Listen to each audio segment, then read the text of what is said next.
क्या लगता है टेररिज्म खत्म हो पाएगा? आतंकवादी इंसान ही नहीं होता। वटलब एक जगह है, वहाँ से उनको किडनैप किया। आपके फादर को? यस। वहाँ पे उन्होंने कहा ठीक है छोड़ देंगे, आप एक काम करो, एक तो पैसे दे दो, तुम्हारी जो बहनें हैं माँ और बुआ, इनको रात को हमारे पास छोड़ के जाओ। मैंने तब उसको देख के सोचा यार क्या ये इस्लाम है? तो मैं टेररिज्म के अगेंस्ट खड़ा हुआ। आपको यही नहीं पता जिहाद का मतलब क्या है? अगर आपने मुझे मारा तो आपको मारना मुझे सवाल। कहाँ लोग अच्छाई की तरफ जा रहे हैं, आप दिखाओ ना मेरे को। अगर वहाँ पे कोई स्टूडेंट ये बोल रहा है कश्मीर से आर्टिकल 370 हटाया गया, लेकर रहेंगे आज़ादी, किस चीज़ की आज़ादी चाहिए आपको? मुझे लग रहा है वो आज़ादी मांग रहा है रास्ते पे गलत करने की। कश्मीर में मैंने पिछले 30 साल में डेवलपमेंट होते नहीं देखा। कैसा लगता है, कितना गर्व महसूस होता है खुद पर? अगर मैं मर भी जाऊँ ना यार, कोई डर नहीं, मैं सोचूंगा मेरे देश के काम आए। Thanks to government of India, Modi ji, Amit Shah ji, Rajnath sir, Ajit था, special thanks to Ajit Doval sir. तो आपके साथ के 12 लोगों को मार दिया, मुझे गोली मारी। टेररिस्ट कहीं भी हो सकता, कोई भी हो सकता है यार। कैसे हैं आप सभी? स्वागत है आपका द पॉडकास्ट रूम के आज के इस एपिसोड में। आज का ये एपिसोड बहुत कुछ खास है आप सभी के लिए। इसके अंदर हम बात करने वाले हैं कश्मीर को लेकर, बात करने वाले हैं पीओके को लेकर, पाकिस्तान को लेकर, टेररिज्म, जिसका नाम जब हम सुनते हैं तो हमारे जहन के अंदर एक अलग इमेज क्रिएट हो जाती है कि कब टेररिज्म हमारे हिंदुस्तान से ख़त्म होगा। इसके पीछे की सच्चाई क्या है? क्या पीओके भारत में आएगा? क्या कभी हम उसको ले पाएंगे? या अगर हम ले भी लेते हैं तो क्या जो टेररिज्म उसे ख़त्म कर पाएंगे? वहाँ के लोग, जो कश्मीरी लोग हैं, क्या कुछ फेस करते हैं? क्या चुनौतियाँ हैं उनके सामने? बहुत कुछ आज इस पूरे पॉडकास्ट में आपको बताया जाएगा, क्योंकि जो हमारे गेस्ट हैं उन्होंने बहुत नज़दीक से देखा है पीओके को। पीओके की असलियत अभी तक हमने सिर्फ सुना पढ़ा, जितना हमें बताया जाता है वही हमें पता है। लेकिन जिस इंसान ने वो चीज़ें फेस करी हैं, वो सिचुएशन देखी है, जब ऑफ कैमरा में उनसे डिस्कशन कर रहा था तो यकीन मानिए आप लोग कि मेरे भी ना रोंगटे खड़े हो गए कि इतना बुरा हाल है पीओके का। आज इसमें आपको पता लगेगा, क्योंकि सुहेल सईद लोंजे हमारे साथ हैं, बहुत कुछ खास बताएंगे। Sir, welcome to our podcast. जी आमिर, बहुत बहुत शुक्रिया आपका। सर, आप हमारे इस पॉडकास्ट में आए, इंतज़ार था हमें। जब आपकी प्रोफाइल हमारे पास आई, आपके बारे में पढ़ा, तो बहुत सारी चीज़ें जानने और समझने को मिली कि टेररिज्म के बारे में जानना है। सबसे पहले तो मैं चाहूँगा कि हम शॉर्ट में अपने ऑडियंस को आपके बारे में बताएं कि सुहेल सर कौन है और आज जो टेररिज्म के बारे में इतना खुल के कैसे बात कर पा रहे हैं, क्योंकि लोग बहुत डरते हैं। देखिए ये आमिर जी, ये ज़रूरी है कि आपको जो डर है ना, ये डर आपको आपके अंदर ख़त्म करना पड़ेगा, क्योंकि जो ईमान वाला है, ठीक है, ये ऑल्सो ईमान वाले का एक ही चीज़ निशानी होनी चाहिए, उसको डर नहीं होना चाहिए। हाँ। सच्ची बात कहने के लिए कभी डरना नहीं चाहिए, वही तो एक निशानी है। अगर आप डरोगे सर, ठीक है, आप जब तक डरते रहोगे तब तो आपको मतलब फिर जितना डरोगे उतना मरोगे। बेशक। तो मैं डरा कभी नहीं हूँ, ना मैं डरा हूँ, क्योंकि अगर आप देखेंगे जो टेररिज्म जहाँ से मैं बिलोंग करता हूँ, वो एक आप देखेंगे एक टाइम का टेररिस्ट का गढ़ था। बिल्कुल। 1988 से लेके अगर आप 2026 तक देखेंगे, वहाँ पे करीबन 45,000 टेररिस्ट मारे गए। 45,000? 35,000 टेररिस्ट टिल टुडे। 35,000 टेररिस्ट, जिसमें आप देखें कश्मीरी भी थे एंड पाकिस्तानी भी थे जी, जो वहाँ अक्सर आते थे, पाकिस्तान के टेररिस्ट जिनने वहाँ पे मतलब गदर मचाया था कश्मीर में। तो 1988 से लेके आप देखेंगे वहाँ स्टार्ट किया पाकिस्तान जो था, पाकिस्तान के मतलब जो मुगला कोर एक है, उन्होंने प्रॉक्सी वॉर स्टार्ट किया अगेंस्ट इंडिया। उनका मकसद था कि हिंदुस्तान के अंदर जो कश्मीर आता है उसको हिंदुस्तान से अलग करना। तो वहाँ का जो उस टाइम का आर्मी जनरल था, जनरल दुरानी, जिसका एक ही एम था, भाई कैसे भी करके कश्मीरियों को भड़काओ, कश्मीरियों को बोलो आपको हिंदुस्तान ने ज़बरदस्ती पकड़ा हुआ है, आपको हम यहाँ से अलग करने चाह रहे हैं। तो वो सक्सेस हो गया उसमें, क्योंकि उस टाइम आप देखें करीबन 30 to 35,000 कश्मीरी यूथ लोग ऐसे थे जो पाकिस्तान गए, पीओके चले गए, और जो वहाँ पे प्रॉपर ट्रेनिंग की उन्होंने, और वो लोग को वहाँ पे ब्रेन वॉश किया गया कि हिंदुस्तान तुम्हारा दुश्मन है, तुम्हें उनको वहाँ हिंदुस्तान फौज को मारो, वहाँ के जो भी हिंदुस्तान का सपोर्टर है उसको मारो। तो जब वो लोग कश्मीर से गए थे, जिसमें बहुत सारे कश्मीर के यूथ था, फिर उसमें बहुत सारे लोग ऐसे जो अभी भी कोई जेलों में हैं, जैसे आप कुछ नाम आपने सुने होंगे, यासीन मलिक जी, सईद सलाउद्दीन, वो इस वक्त पाकिस्तान में है, फिर बहुत सारे ऐसे थे जो मतलब इस वक्त है शबीर शाह, ये सारे लोग पाकिस्तान गए, वहाँ से जब ये वापस लौटे ये खूंखार बन के लौटे। ठीक है, यहाँ से तो एज कश्मीरी गए थे लोग, हाँ। बहुत शरीफ, लेकिन जब वो वहाँ से लौटे इतने खूंखार बने हुए थे। ये लोग को पाकिस्तान में क्या हुआ, पाकिस्तान IS ने ये लोग को वहाँ पे एक लिस्ट थमा दी। अच्छा। लिस्ट में लिखा गया भाई ये बंदा ये बंदा ये बंदा ये बंदा ये बंदों को आपको वहाँ पे मारना है कि हिंदुस्तान के लिए काम करते हैं, हिंदुस्तान के एजेंट है। और प्लस वहाँ पे पूरा आप इस्लामिक रूल लाओ, जैसे पाकिस्तान था, जैसे वहाँ जिन्ना ने पाकिस्तान का इकरार किया, जिन्ना तो वहाँ चला गया, उसने अपनी करेंसी कराई, वैसे हम कश्मीर में करेंगे। जी। कश्मीर को हम अलग से अलग बनाएंगे, उसको पाकिस्तान के साथ मिलाएंगे, वहाँ करेंसी सब उधर की चलेगी, सब कुछ इधर का चलेगा। तो स्टार्ट हो गया।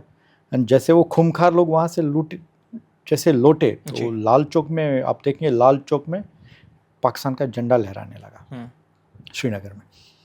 जब झंडा लहराने लगा तो और पूरे माइक्स चलने लगी, माइकों पे अनाउंस होने लगे कि भाई अब कश्मीर बनेगा पाकिस्तान, ठीक है, यहाँ क्या चलेगा, निज़ाम मुस्तफ़ा, ऐसे ऐसे नारे सुन। छोटे थे, बच्चे थे, अब 7-8 साल का बच्चा था यार मैं उस टाइम, तो मैं भी वही था, तो हमने भी सुना यार क्या हो रहा है, मतलब कुछ समझ में नहीं आ रहा था, लेकिन हाँ ये समझ में आ रहा था भाई अब कश्मीर बनेगा पाकिस्तान बनेगा। यस, हमने भी सोचा चलो हम भी जाएंगे। हाँ। तो हम भी गए, जब प्रोटेस्टर हम भी बोल रहे थे कश्मीर बनेगा पाकिस्तान, ये चीज़ें हुई। तो फिर क्या हुआ, स्टार्ट हुआ एक नया दौर। वहाँ पे उन्होंने जो लिस्ट मिली थी, ये लोगों ने किलिंग करनी स्टार्ट की। अच्छा। जो टेररिस्ट पाकिस्तान से कश्मीरी आए थे, इन्होंने वहाँ पे मतलब कहीं पे देखेंगे कि किसी कश्मीरी को मार दिया बारामूला में, फिर एक पंडित था वो उसको श्रीनगर ब्रिज पे मारा, देन कहीं कहीं मतलब क्या हुआ, मिक्सचर। ऐसा नहीं कि वहाँ पे उस टाइम पंडित सबको मार रहे थे ये लोग, चाहे वो हिंदू था चाहे वो मुस्लिम, वो लोग के लिए कुछ नहीं था, कोई लेना, वो लोग के हिंदू था मुस्लिम, लेकिन उस टाइम आप देखेंगे पंडितों के साथ कुछ ज़्यादा ज्यादती हुई। क्योंकि उस टाइम हमने खुद सुना है माइकों पे, मतलब मैं जहाँ रहता था वहाँ माइक पे रात को अनाउंस किया गया कि भाई जो भी यहाँ पे मुस्लिम नहीं है, जो यहाँ रहना चाहता है, हिंदू पंडित जो भी यहाँ रहना चाहता है, वो इस्लाम कबूल करे और यहाँ रह सकता है वो, क्योंकि अगर आप नहीं तो आपको यहाँ से छोड़ के चले जाओ। तो फिर आपने देखा तो पंडितों का प्लान स्टार्ट हो गया 89 में वहाँ से, और पंडित निकलने लगे बेचारे, क्योंकि क्या करते हैं, जान है तो जहान है, वो लोग वहाँ से, वो बेचारे आज भी आप देखेंगे वो पंडित, मतलब वो बेचारे कई लोग के घर नहीं है, वहाँ उनकी प्रॉपर्टीज थे, अच्छा खासे सेटल थे, कोई कहीं ऑफिसर गेजेटेड ऑफिसर पोस्ट पे थे, सारे पढ़े लिखे थे, सब निकल गए, ना घर के रहे ना घाट के। और जब वो हुआ तो उसके बाद स्टार्ट क्या, जो उस टाइम की मतलब सरकार थी कश्मीर में, उस टाइम गवर्नर था वहाँ का कश्मीर की सरकार, वहाँ पे उस टाइम गवर्नर था जगमोहन। अच्छा। यस, गवर्नर था उस टाइम जगमोहन परेशान हो गया। जगमोहन को लगा मतलब लाल चौक में पाकिस्तान का झंडा चढ़ा, अब कश्मीर हाथ से गया। उस टाइम वहाँ पे कैसा था, आर्मी नहीं थी कश्मीर में, वहाँ पे BSF CRPF और पुलिस थी, वो थे, लेकिन आर्मी नहीं थी। अब जगमोहन ने क्या किया, उस टाइम जगमोहन ने कहा कि यार मुझे प्राइम मिनिस्टर से मिलना है। उस टाइम से prime minister VP Singh ji, तो उन्हें अपॉइंटमेंट लिया, धन वो पहुंच गए दिल्ली। जब वो दिल्ली पहुंचे तो वहाँ उनसे मिले वो जो थे उस टाइम के prime minister VP Singh sir. तो बोला सर कश्मीर हाथ से जा रहा है, मुझे आर्मी चाहिए कश्मीर में। तो जो प्राइम मिनिस्टर उन्होंने मना किया, बोला भाई सवाल ही नहीं, मैं आर्मी भेज ही नहीं सकता, कि इंटरनेशनल प्रोटेक्शन बहुत ज़्यादा थे इसमें, आप कश्मीर में आर्मी नहीं भेज सकते जी, क्योंकि इशू है कि पाकिस्तान इसको जो है कह रहा है, यूनाइटेड नेशंस में पाकिस्तान बोल रहा है कि ये जो है पाकिस्तान कश्मीरी जो है फ्रीडम स्ट्रगल की लड़ाई लड़ रहे हैं, अपने हक की लड़ाई लड़ रहे हैं। तो अब अगर आर्मी भेजोगे तो और इशू हो जाएगा। फिर भी उन्होंने बोला प्राइम मिनिस्टर ठीक है, मैं फिर भी मुझे सोचने का मौका दो, मैं देखता हूँ। तो उन्होंने आर्मी चीफ को कॉल किया, जिस टाइम के आर्मी चीफ थे जनरल रॉड्रिक्स जी, उनको बोला कि ऐसा हम कश्मीर में आर्मी भेज सकते हैं क्या, ऐसा ऐसा इशू है। तो जनरल ने बोला नहीं, पॉसिबल नहीं है सर, आर्मी नहीं भेज सकते, लेकिन मुझे थोड़ा सोचने में देखता हूँ सर क्या कर सकते हैं। तो जनरल रॉड्रिक्स सर चले गए घर। अब वो घर जब गए तो वो परेशान है, क्योंकि आपके हाथ से एक स्टेट जा रही है, बिल्कुल ठीक है, तो क्या करोगे, क्योंकि टेररिस्ट इतने ज़्यादा है, किलिंग हो रही है, कश्मीरी पंडित निकल गए कश्मीर हाथ पे। तो वो कभी जा रहे हैं, मतलब जनरल रॉड्रिक्स सर वो कभी ड्रिंक कर रहे हैं, कभी गोल्फ खेल रहे हैं, मतलब लेकिन सोच रहे हैं मतलब कि क्या करूँ मैं।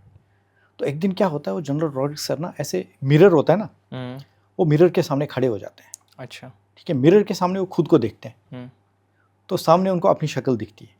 तो वो सोचता है, बोलता है यार मैं क्यों ना एक काम करूं, मैं आर्मी का साया बना दूं। आर्मी तो मैं कश्मीर भेज नहीं सकता, तो मैं आर्मी का साया बना दूंगा, है ना। उनके दिमाग में आइडिया आता है, वो प्रपोजल बना देते हैं, प्राइम मिनिस्टर को सौंप देते हैं, बोलते हैं सर प्राइम मिनिस्टर को दे देते हैं राष्ट्रीय राइफल्स का प्रपोजल। सर राष्ट्रीय राइफल्स को कश्मीर में भेजेंगे, एक यूनिट नई बटालियन बनाएंगे, हर इंडियन आर्मी के हर यूनिट से कुछ कुछ बंदे उठा के, जी। क्योंकि अगर मिलिटेंट्स की स्ट्रेंथ 30,000 है, हम उनके अगेंस्ट 30,000 डालते हैं। तो सर, तो प्राइम मिनिस्टर ने उसको डन कर दिया, बोला ठीक है। जैसे उनने अप्रूव किया, सरकार गिर गई। ठीक है, और जनरल रॉड्रिक्स सर का जो टर्न है वो कंप्लीट हो गया। हाँ। तो उस टाइम जब सरकार गिर गई, उसी टाइम जनरल रॉड्रिक्स सर का कंप्लीट हो गया टर्न, तो उसी टाइम चार्ज ली नए जनरल आर्मी के बीसी जोशी सर, जो आर्मी चीफ बने। जैसे बीसी जोशी सर ने चार्ज लिया, उनको कश्मीर के हालात पता थे, उन्हें जैसे देखो उन्हें अप्रूव किया। इन्होंने उस टाइम के जो एक आर्मी के lieutenant general PD Bhargava sir थे, उनको आर्मी का आर्किटेक्चर कहा जाता था। अच्छा। ठीक है, उनको बुलाया गया, उनको बोला गया स्पीडी, उनका कोड नाम से स्पीडी बोलते थे उनको, मतलब बहुत फास्ट काम। बोला स्पीडी, बोला यस सर। बोला यार मुझे 13 बटालियंस बना के चाहिए इमीडिएट, हो जाएगा। वो कभी ना नहीं बोला, सर हो जाएगा। बोला ठीक है। तो वो क्या करते हैं, वो इमीडिएट पे वर्क स्टार्ट करते हैं। देन क्या करते हैं, हर एक आर्मी बटालियन से कुछ बंदों को उठाते हैं, बंदों को उठा के एक आर्मी बनाई जाती है, इसका नाम दिया जाता है राष्ट्रीय राइफल्स। अच्छा, ठीक है, ये होती है आर्मी है, लेकिन कश्मीर में एज यूनिट उसमें वो एज पैरामिलिट्री फोर्स जा रही है। ठीक है, उनकी ये एवरीथिंग पैरामिलिट्री फोर्स हो, तो वो निकल गए। तो जैसे 30 बटालियन बनी, इसके एक कर्नल थे जो फर्स्ट कर्नल ऑफ राष्ट्रीय राइफल्स थी, जिन्होंने मतलब ये रेज की, जैसे AK बख्शी, अशोक कुमार बख्शी नाम है उनका, ब्रिगेडियर रिटायर हुए बाद में। तो इनको एक चार्ज दिया गया, आप पूरे कश्मीर को कमांड करोगे। तो फिर RR आ गई कश्मीर में। RR जब कश्मीर पहुंची तो इनके पास कुछ नहीं था, कश्मीर के हालात बदतर से बदतर थे, इनके पास गाड़ियाँ नहीं, कुछ नहीं था इनके पास, लेकिन इन्होंने हिम्मत नहीं हारी। तो इनने जैसे चार्ज लिया, पूरा पहला कैंप लगा अनंतनाग में, उसका नाम बोलते हैं हाई ग्राउंड एरिया, वहाँ पे एक कैंप लगा, फर्स्ट राष्ट्रीय राइफल्स। अच्छा, वहाँ पे लगा, जिसको इनने बनाया, फिर उन्हें वहाँ पे किया स्टार्ट। तब क्या हुआ, तभी इनको आर्मी को उन दिनों में, तब क्योंकि टेररिस्ट का कभी ऑपरेशन हुआ नहीं था। अच्छा, फर्स्ट ऑपरेशन की इनपुट आई, जिसमें कहा गया सेलर कलर एक गाँव है, वहाँ पे कुछ टेररिस्ट छुपे हुए हैं, जिसमें एक मंजूर इस्लाम था, टॉप अलबदर कमांडर उन दिनों। ठीक है, वो छुपा हुआ है। आर्मी ने कॉर्डन किया, आर्मी ने जैसे वहाँ कॉर्डन किया गाँव में, तो गाँव में जैसे उनको पता था, तो उनको तब तक पता नहीं था। तो वहाँ पे क्या हुआ, वहाँ पे उनको अपनी कैजुअल्टी हुई, एक ऑफिसर शहीद हो गया वहाँ, लेकिन टेररिस्ट भाग गए, टेररिस्ट मारे नहीं गए, टेररिस्ट भाग गए। तो तब उनको समझ आया, नहीं हम परफेक्ट, अभी हमें अब इंटेलिजेंस इस पे काम करना चाहिए। देन RR का स्टार्ट हुआ वर्क, RR ने वहाँ पे स्टार्ट किया, लेकिन पाकिस्तान ने, जो पाकिस्तान था, पाकिस्तान आग उगल रहा था, वो टेररिस्ट भेज रहा था। अब क्या हुआ, RR ने जैसे वहाँ पे चार्ज संभाल, RR का एक ही था उनका, मतलब वो फोर्स है खाली, काउंटर इंसर्जेंसी फोर्स बोलते हैं उनको।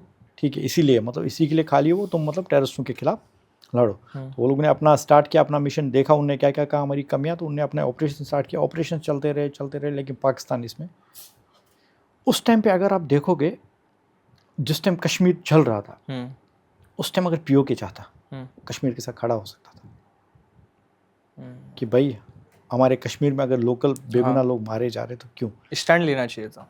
तो लेकिन वो लोगों ने स्टैंड नहीं लिया, वो लोगों ने वहाँ से टेररिस्टों को क्रॉस होने दिया। अच्छा, वहाँ टेररिस्ट कैंप्स खोलने स्टार्ट कर। टेररिस्ट कैंप्स जितने थे ना उस टाइम, सारे POK में ही चल रहे थे। अच्छा, ठीक है, क्योंकि वहाँ नज़दीक था ना, करीबन 100 मीटर की डिस्टेंस है, ज़्यादा था नहीं। तो उस टाइम बॉर्डर में फेंसिंग भी नहीं थी, ईजी था क्रॉस, क्योंकि फेंसिंग बाद में लगी है, जो फेंसिंग है ना बाद में, तब ओपन था बॉर्डर पूरा, तो क्रॉस आसानी से करता था बंदा, आता भी था, जाता भी था आसानी से। तो तब वो कश्मीर, फिर कश्मीरी, और कश्मीर में भी क्या हुआ, लोग एक्चुअली, लोगों को लग रहा था हाँ अब कुछ हम भी अब पाकिस्तान के साथ, कोई वहाँ पे एक्चुअली थी पार्टियाँ, जैसे JKLF थी, वो कहती थी हमको आज़ादी चाहिए, हिजबुल मुजाहिदीन कहते नहीं हमको पाकिस्तान के साथ जाना है। सेम पार्टी, जैसे आप देखोगे उसके बाद जब हुआ तो उसमें हुर्रियत भी थी, हुर्रियत के भी 2 ग्रुप थे। जैसे यासिन मलिक कहता था हमको इंडिपेंडेंट चाहिए, हम इंडिपेंडेंट रहना चाहते हैं, देन गिलानी कहता था नहीं हम जाएंगे पाकिस्तान के साथ। ये दोनों का भी अलग अलग था स्टैंड, एक स्टैंड पे कभी रहा नहीं कोई।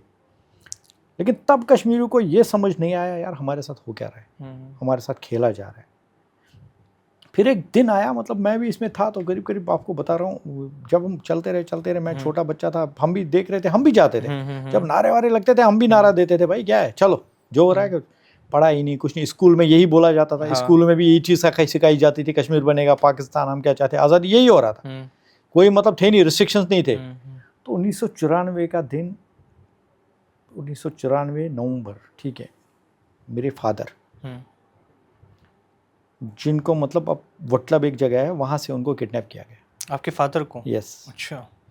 अचानक जब मेरे फादर किडनैप हो गए, हमें पता नहीं क्यों, ड्यूटी पे थे वो, हेल्थ में जॉब कर रहे थे, गायब हो गए।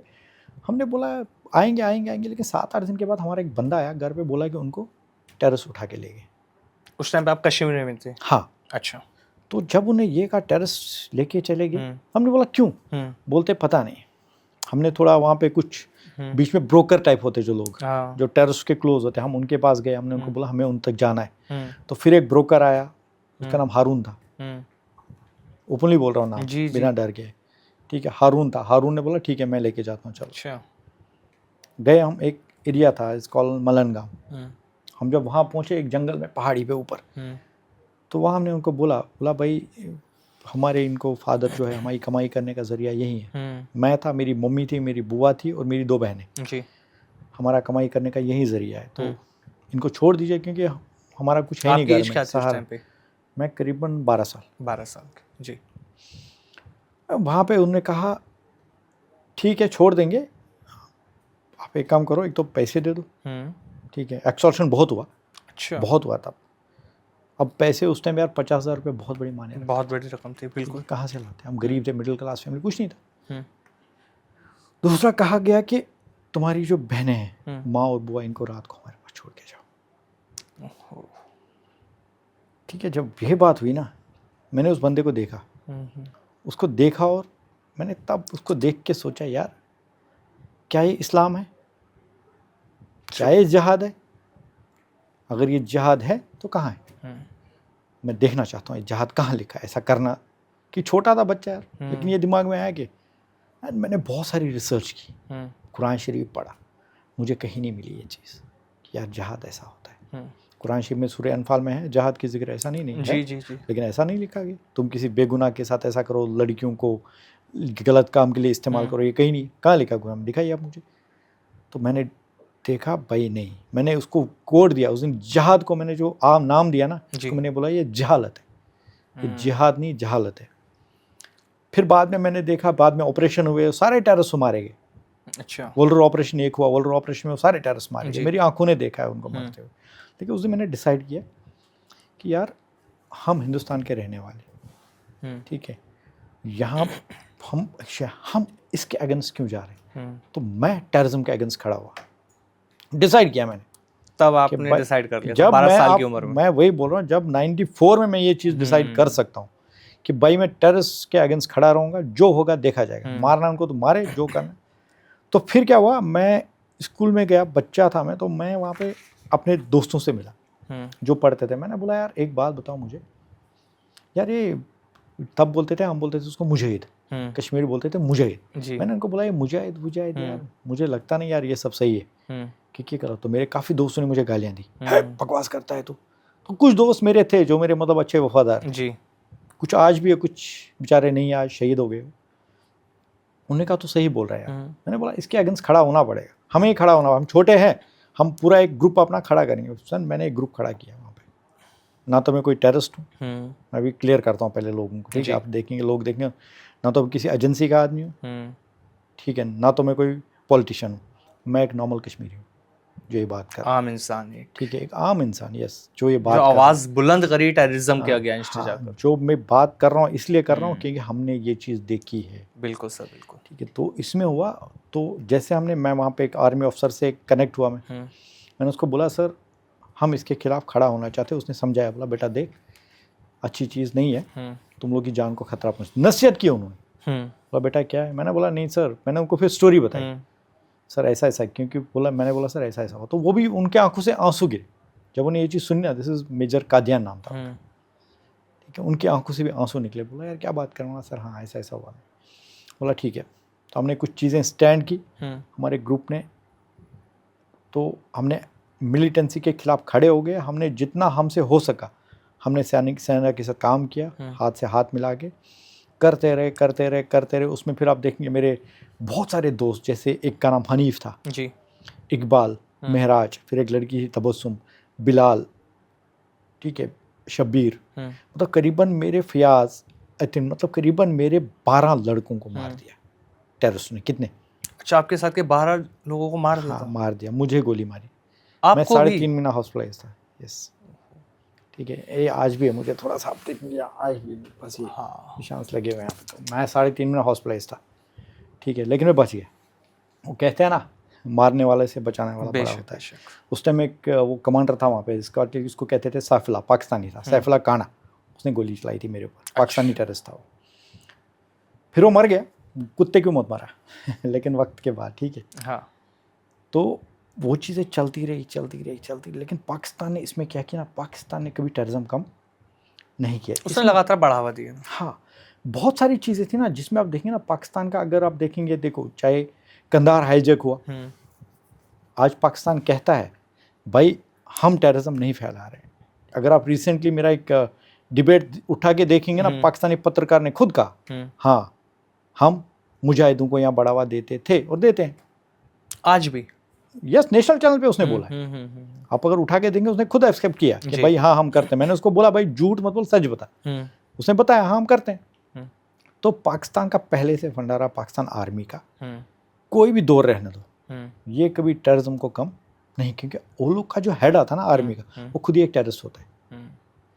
अभी अगर देखोगे इंडिया के आर्मी जनरल, वो कहीं से पढ़ के आते हैं, NDA करके, IMA से या OT ऑफिसर ट्रेनिंग, वहाँ से ट्रेनिंग करके आते हैं। लेकिन पाकिस्तान में वो मदरसे से पढ़ के आते हैं, जहाँ कुछ मदरसे ऐसे ना जहाँ यही चीज़ सिखाया जाता है, आपको ब्रेन वॉश किया जाता है टेररिज्म के लिए। इस वक्त पाकिस्तान का जो चीफ है, आपको बताता हूँ मैं, जो आसिफ मुनीर है, हाँ। वो मदरसे से पढ़ा हुआ है, ठीक है। उसके फादर एक इमाम थे मस्जिद में, वो भी यही चीज़ लोगों को सिखाते थे। आज अगर देखें उनकी कोई कॉन्फ्रेंस होती है ना, वो वहाँ वही कहता है जिहाद करो, ये करो, वो करो। वो वहाँ पे बोलता है उनको, मतलब आयत कुरान शरीफ की कुछ होती है, उसका मतलब दूसरा बताता है।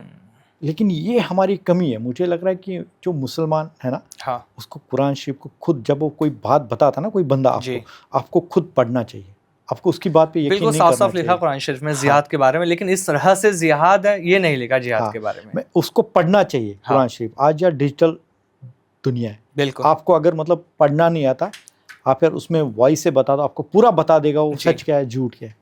ट्रू सर, ट्रू, ठीक है। तो वो एक्चुअली वो जो चीज़ बताई जाता है, हम पढ़े या रिसर्च किए बगैर ही हम वो मान लेते हैं हाँ ये सच होगा। हाँ, वो चीज़ हमारी सबसे बड़ी कमी है। आज अगर देखोगे ना, आप देखिए, लोग कहते हैं हिंदुस्तान में मुस्लिमों पे जुल्म है। हाँ यार मैं भी हिंदुस्तान में रहता हूँ, मैं यहीं पे बड़ा हुआ हूँ, बिल्कुल, ठीक है। मुझे यार कभी किसी ने कुछ नहीं किया, क्यों? क्योंकि मैंने कभी कोई गलत काम किया नहीं, ठीक है।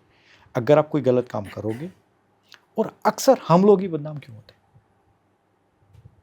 ऐसा नहीं कि मतलब हमने कुर्बानी नहीं दिया, बहुत कुर्बानी दी। मुस्लिमों का जो रिकॉर्ड है कि कितनी कुर्बानी दी बहुत। आज आप देखोगे, आज APJ अब्दुल कलाम को लीजिए आप, आज हम न्यूक्लियर पावर है बिकॉज ऑफ उनकी वजह से। यार उनको सोच के चलो ना, हमारा एक बंदा कोई गलत काम करता है, नाम उनका भी खराब होता है। हकीकत है सर। और जिस तरह से पाकिस्तान ने टेररिज्म को बढ़ावा दिया, हमने तो कुछ ऐसे भी सवाल खड़े होते हैं कि हिंदुस्तान भी इसमें शामिल है। कुछ जो कश्मीर में जाके बसे हिंदुस्तानी, वो भी टेररिज्म में शामिल हो गए। तो आतंकवाद इतना बढ़ावा पाकिस्तान ने दिया, हिंदुस्तान पे असर अभी भी है।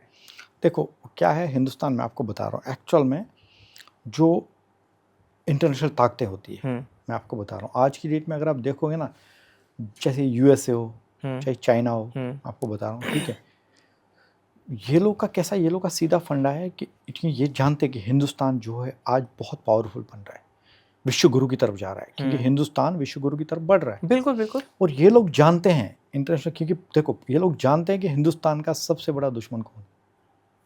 पाकिस्तान है, ठीक है। ये लोग जानते हैं कि हमें इस्तेमाल करना है, पाकिस्तान को कैसे करना वो लोग का काम जी, ठीक है। पाकिस्तान को मतलब भिखारी जैसी हालत है पाकिस्तान की, मैं आपको बता रहा हूँ, ठीक है। अंदर की बात आप सुनोगे ना, पाकिस्तान आर्मी में अंदर से बवाल चल रहा है। 2 ग्रुप हो गए पाकिस्तान आर्मी को, एक आसिम मुनीर का ग्रुप है, एक इमरान खान का ग्रुप है, जो इमरान खान को जेल में डाला हुआ है, ठीक है, जिनका आज तक यही नहीं पता वो जिंदा है या मर गए। वही बोल रहा, अभी उनका बेटा बोल रहा था, बोलता मैं लगभग कुछ दिनों में अपने फादर को बाहर निकाल दूंगा जी। और ऐसा है, वो बाहर निकला ना, आसिम मुनीर जानता है इमरान खान बाहर निकला, मेरे को यहाँ से भागना, उसने अपना बंदोबस्त कर रखा है USA में, इसलिए USA के तलवे चाट रहा है वो। पाकिस्तान USA से भी पैसे ले रहा है, चाइना से भी पैसा ले रहा है, और वो उसको दे रहे हैं, क्यों? वो चाहते हैं इंडिया आगे ना बढ़े। और वही वजह है कि इस वक्त मतलब इंडिया में जो टेररिज्म हो रहा है ना, या पाकिस्तान से पाकिस्तान बेच रहा है, लेकिन वो लोग को जो पीछे सपोर्ट कर रहे हैं ना, वो चाइना है, यूएसए। चाइना और अमेरिका की Yes. फंडिंग लगातार हो रही है यार इनको ना। पैसा इतना, पैसा कहाँ तो पाकिस्तान के जिसके पास खुद खाने नहीं के लिए नहीं है वो कहाँ से कहाँ से आतंकवादी लाएगा? तैयार करेगा? कहीं नहीं, ऐसा ये भी नहीं है आमिर, ऐसा भी है कि ये जो आतंकवादी है ना, ये ऐसे भी आतंकवादी है। मैं आपको बताता हूँ, ये मुझे खुद एक अली हैदर करके एक बंदा है, जी। ये पाकिस्तान आर्मी से रिटायर है, अभी रियाद में रहता है। आपको बताता हूँ, इसने मुझे कहानी सुनाई। बोला आपको सोहेल भाई पता है, आपके उधर जितने हमने पाकिस्तान के लोग आते हैं, बोला हम उनको ट्रेन करते हैं पाकिस्तान। वो पाकिस्तान आर्मी से रिटायर हो, अच्छा। अब उस रियाद में काम। बोला कि हम उनको मतलब ट्रेन करते हैं। मैं बोला यार एक बात बता मेरे को यार, ये है कौन, ये तुम लोग जो बेचते हो वहाँ से इस्लामाबाद, ये जो। बोला तुम्हें पता है? बोला इसमें कई लोग ऐसे हैं जो पाकिस्तान में क्रिमिनल केसेस में जेल के अंदर बंद है। अच्छा। जिसमें किसी के ऊपर मर्डर केस है, किसी के ऊपर ड्रग्स का मतलब उम्र कैद की सज़ा है। तो इसके पास पाकिस्तान आर्मी, पाकिस्तान ऐसे जाती है, बोलती है भाई एक काम कर, तो 3 साल 4 साल के लिए कश्मीर जा, ये 5 लाख रुपए ले ले, ये पैसा तेरे परिवार को दे के आ, 3 साल के लिए कश्मीर जा, और जब तू कश्मीर जाएगा अगर तू जिंदा वापस आ गया तो तेरे को हम रिहा कर देंगे। अच्छा। ठीक है, तो जेल से भी बचेगा और वहाँ भी घूम जाए। तो वो क्या करता है, वो सोचता है जेल में रहने से अच्छा कि मैं बाहर घूमूं। तो भाई वो कश्मीर आ जाता है और वो वैसे क्रिमिनल रहता है, यहाँ उसको और क्राइम करने मिलता है। यहाँ क्योंकि आप देखेंगे, उठा के देखोगे ना, पाकिस्तानी टेररिस्ट ने यहाँ पे लड़कीबाजी की, ठीक है, ड्रग्स वहाँ से लाया, यहाँ बच्चों को ड्रग्स में इन्वॉल्व किया कश्मीर में। और ये खुद एक टेररिस्ट ने कहा है, कश्मीर में एक टेररिस्ट था जाकिर मूसा, अच्छा, उसने खुद अपने एक इसमें कहा कि जो हिजबुल मुजाहिदीन है वो यहाँ कश्मीरी यूथ को ड्रग्स में इन्वॉल्व कर रही है, इसलिए मैं हिजबुल मुजाहिदीन से अलग हो रहा हूँ। अच्छा। वो पहले हिजबुल मुजाहिदीन में था, फिर हिजबुल मुजाहिदीन से वो अलग हुआ। अलग क्यों हुआ? क्योंकि उसने ये चीज़ देखी कि ये लोग यूथ को ड्रग्स में इन्वॉल्व करे, हिजबुल मुजाहिदीन। तो वो लोग का इसलिए वो अलग हो गया, बोला भाई उनको मैं तुम्हारे साथ नहीं रह सकता। तो ये चीज़, यही क्रिमिनल्स को वो इंडिया भेजती है। और ये क्रिमिनल्स क्या करते हैं, ये लोग को तो कुछ होता नहीं है लेना देना, लेकिन क्या होता है, या तो ये मारे जाते हैं या पकड़े जाते हैं। कि कश्मीर में आप देखेंगे एक टेररिस्ट पकड़ा गया था जिसका नाम जन्नत गुल था जी, ठीक है, पाकिस्तान का था वो। ये तो पाकिस्तान कहेगा भाई हम नहीं वो भेजते, तो तुरंत हाथ खड़ा कर देता, हमारा नहीं है, जब भी कोई पकड़ा जाता है। मैं तो नाम के साथ बता रहा हूँ, ये इसका नाम जन्नत गुल था जी। ये पकड़ा गया था जिंदा। हाँ और इसको जिसने पकड़ा था एक था विक्रांत नाम था उस अफसर का जिसने उसको जिंदा पकड़ा था जी। फिर जब उसको पकड़ा तो फिर उसको पूछा गया, भाई तू यहाँ क्या कर रहा है कश्मीर में, तो उधर का अफगानिस्तान का रहने वाला, तो यहाँ क्या कर रहा है? उसने बोला सर मैं पाकिस्तान में ऐसा ऐसा कैद था जेल में, मैं यहाँ आया हूँ 3 साल के लिए, लेकिन यहाँ तो ये पकड़ा जाता है। तो फिर पूरी आर्मी ने देखा कि उसके ऊपर क्रिमिनल पे जा रहे हैं, कितने क्रिमिनल होते हैं पाकिस्तानी। तो उसने देखा है ठीक है इसको एक काम करते हैं, अगर 2-3 साल जेल में रहा फिर वो छूट गया, जब छूट के आया तो वापस आर्मी के पास आया, तो उसने आर्मी वाले ने उसको बोला तू कर ले कोई बिजनेस इधर ही तेरे को। तो उसने क्या किया, उसने कश्मीर में एक जगह आलूसा है वहाँ पे दुकान खोली। अच्छा। दुकान खोली उसने, जो मतलब सीडी प्लेयर्स एंड ऑल, इसका सीडी एंड इसकी दुकान खोली उसने, तब बहुत चलते थे उस टाइम पे। जी जी जी। ये 2000 की बात है। हाँ। तो उसने वो दुकान खोली, बैठा रहा, फिर उसने वहाँ पे एक लड़की से शादी की उधर गाँव में। एक दिन ऐसा आया 2004 में, अचानक पता चला कि लड़की और माँ आलूसा गांव में ही रहते थे, उन दोनों को वो जला के भाग गए, जिंदा जला दिया उसने उन दोनों को, और वहाँ से भाग गया वो। जैसे खबर फैली, पता चला कि पाकिस्तानी टेररिस्ट जो यहाँ था उसने यार फलां जन्नत गुल ने उसने सास और दोनों को जला दिया, वहाँ से भाग गया। फिर वो अटारी बॉर्डर पे ठोक दिया उसको फौज ने, अटारी बॉर्डर पे क्रॉस कर रहा था, पाकिस्तान जा रहा था, तो उसको मार दिया था।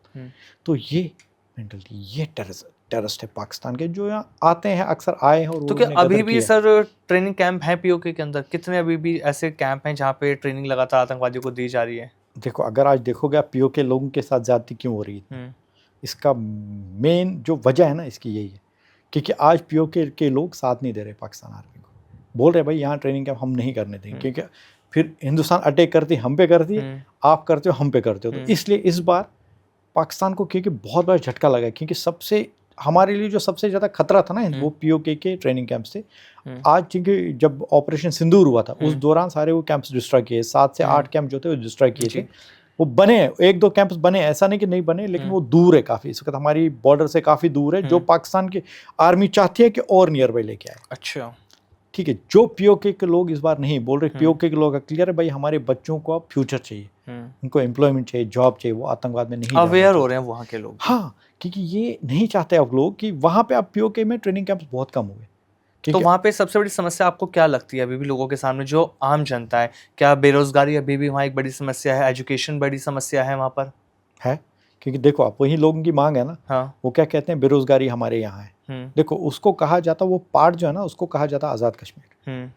आज़ाद कश्मीर मतलब वो बिल्कुल अलग है। कैसे आज़ाद कश्मीर है मैं वो? वहीं पे जा रहा हूँ, उसका ना तो कोई पाकिस्तान से लेना देना, हाँ। इस्लामाबाद से कोई लेना देना उसको होना हाँ। नहीं चाहिए। प्राइम मिनिस्टर उसका अपना होना चाहिए, सीएम अपना होना चाहिए, अदालत अपनी होनी चाहिए, जज अपना होना चाहिए सर। वहाँ पे जो 12 सीटों की लड़ाई चल रही, मैं आपको बताता हूँ, ये 12 सीटें वहाँ जो है ना, 12 सीटें जिनकी लड़ाई चल रही, जो मतलब पीओके की आवाम इस वक्त कह रही है उसको 4 पे ले आओ, ठीक है, 12 हम रखने नहीं देंगे। तो वो 12 लोग क्या है मैं आपको बता, जो 12 लोग आते हैं ना वो आते हैं सारे इस्लामाबाद से। अच्छा। नाम पे है पीओके, हाँ। ठीक है, पीओके के नाम से तो है, लेकिन वो रहने वाले कहाँ के? इस्लामाबाद से। मेरे पास पूरे नाम भी है, मैं आपको बताऊंगा। अमजद खान है वो पेशावर से हैं, फिर बहुत सारे लोग जो सैम मिर्जा है, कादरी है, वो सब इस्लामाबाद से। तो अभी जैसे आप ऐसे नाम लेते गुजरात हैं से, तो हाँ। आपके सामने कुछ परेशानी आपको फेस नहीं करनी पड़ती है? नहीं देखो, मैंने आपको पहले ही ये बात कही है, देखो डरता नहीं हूँ मैं, सच बोलने में कोई डर नहीं होना चाहिए इंसान को। अगर आप कुछ गलत कर रहे हो, गलत बोल रहे हो तो गलत है, लेकिन मैं सच सीने पे गोली खा चुके हैं, इसका मतलब तभी डर तो निकल गया ना। डर देखिए, पहले जब खुद कई चीज़ों में हमने ये चीज़ देखी, कई चीज़ों में हम गए हैं, हमने सामने देखा है, कई लोगों को हमने हमारे हाथों में उनकी डेथ हुई है, हमने देखा है गोली लगते लोगों को, हमारे हाथों में शहीद हुए हमारे लड़के ना। तो डर देखिए, डर है ठीक है, इट्स ओके, मैं डर तो होना चाहिए इंसान को, और कॉन्फिडेंट नहीं होना चाहिए इंसान को, क्योंकि भरोसा नहीं किसी का। लेकिन मैं एक चीज़ ये बोलता हूँ, सच बोलने में अगर आपको कोई मार भी देगा ना तो भाई हंसते हंसते हम क्यों कहते हैं ना, एक मुसलमान के लिए सच बहुत जरूरी है। कुरान शरीफ में यही तो बोला गया है कि सच बोलो हमेशा। नहीं, कहाँ बोलते हैं आजकल, कहीं नहीं बोलता ना आजकल। देखेंगे बहुत सारी, देखिए अब मैं अभी इसमें जो बता रहे हैं पीओके के लोग अगर आज भी चाहे ना, वो पूरे हिंदुस्तान को रिक्वेस्ट कर सकते हैं। 45 लाख लोग हैं वहाँ पे, 45 लाख लोग हिंदुस्तान को रिक्वेस्ट करें, सर हम आना चाहते हैं, अगर तुम मानते हो जम्मू कश्मीर अपना एक ही हिस्सा है तो आ जाओ, मोस्ट वेलकम है कश्मीर में आपको। तो अगर ये 45 लाख लोग भारत का हिस्सा बन जाते हैं, क्या लगता है टेररिज्म खत्म हो पाएगा उस वक्त पे? देखो वही बोल रहा ना, जब तक वो एक अहद नहीं करेंगे, देखो कश्मीर में भरोसा, कश्मीर वही ट्रस्ट आप नहीं कर सकते हो, भरोसा आप कर नहीं सकते हो। भरोसा इसलिए नहीं कर सकते हो क्योंकि अगर 45 लाख लोगों में से 1 लाख लोग भी ऐसे निकले जो आपके साथ कल कुछ कर सकते हैं, तो मुझे लगता है हमारे लिए रिस्क है। क्योंकि आज, और इंडिया ये भी नहीं चाहेगी ना कभी, क्योंकि इस वक्त आप देखोगे कश्मीर में बहुत ज़्यादा डेवलपमेंट हुआ है, बहुत बदला है। पीओजे के एक दिन आएगा, ये मैं आपको कहता हूँ, क्योंकि हमारा है, हमारा ही रहेगा। वो ज़बरदस्ती तब वो कब्जा किया गया वो पार्ट पे, वो आएगा वापस बेशक, लेकिन इसमें टाइम जाएगा। ये ऐसा नहीं कि मतलब आज है कि कल आ जाएगा, नहीं, इसमें टाइम जाएगा और एक दिन वो हमारे पास ज़रूर आएगा। वो लोग खुद आएंगे, बोलेंगे हमें सर, हमसे गलतियां हुई है, हम कबूल करते हैं, हमें माफ़ कर दीजिए, हम एक साथ रहना चाहते हैं अपने भाइयों के साथ। हमारा भी यार, हमारी दिली ख्वाहिश, हमारे रिश्तेदार है वहाँ, बिल्कुल हमारी दिली ख्वाहिश है हम जाके उनके साथ गले मिले, एक साथ चाय पिए बैठे, लेकिन नहीं जा सकते क्योंकि मेरा कहता हूँ, मैं कभी नहीं चाहूँगा वहाँ पे, क्योंकि वहाँ पे जो लोग हैं उनके जहन एक है, हमारी अलग है। हम यहाँ माइंड वॉश पूरी तरह से कर रखा है ना उन लोगों को, बहुत ज़्यादा। आप देखेंगे वहाँ पे पूरा यही तो चलता था। वहाँ काम क्या था, ये लोग का यही तो काम था, कैसे ये लोग को जहन इनका कैसे ठीक किया जाए, कैसे बच्चों को। लेकिन आज की जो जनरेशन है पीओके की, वो बदल चुकी है। वो पाकिस्तान को घुटने पर लेकर आएगी। हाँ, वो जानते हैं कि भाई ये जो आसिफ मुनीर है ये हमारे लिए सही, इससे बर्बादी के लिए नहीं है। बर्बादी की उसने पाकिस्तान को पूरा बर्बाद किया, क्योंकि रीढ़ की हड्डी कहा जाता है ना पीओके पाकिस्तान का रिकॉर्ड है। हाँ, जो भी प्राइम मिनिस्टर बना है ना, या तो उसको जेल में डाला गया, या तो उसको पाकिस्तान छोड़ के भागना पड़ा है।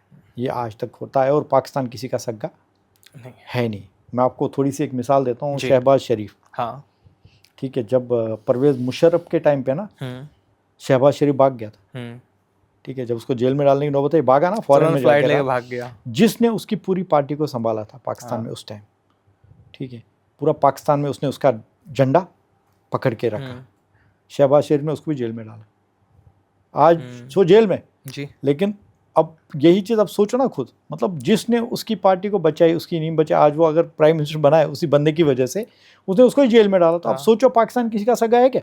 वो तो लाशों के ढेर पर कहते हैं ना, पैर रख रख के ऊपर चढ़ रहे हैं यार। खून उनको यही तो आता है। हाँ। पाकिस्तान को और आता क्या है?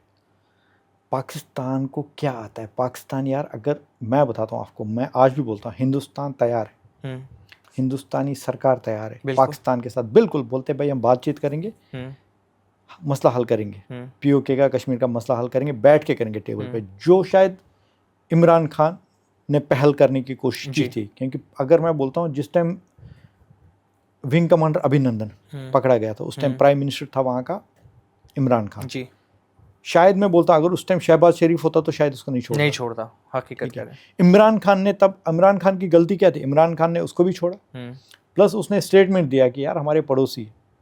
इमरान खान ने बोला पड़ोसी है, पड़ोसी जैसा डेवलपमेंट करेंगे हम लोग, डेवलपमेंट तरफ जाएंगे, वहाँ मोदी को देखो। ये क्लियर था उनका। हाँ, यार मोदी वहाँ पे कैसे बदल रहा है, उसने ऐसी बात की थी। इसलिए तो आज वो जेल में। ठीक है, हाँ।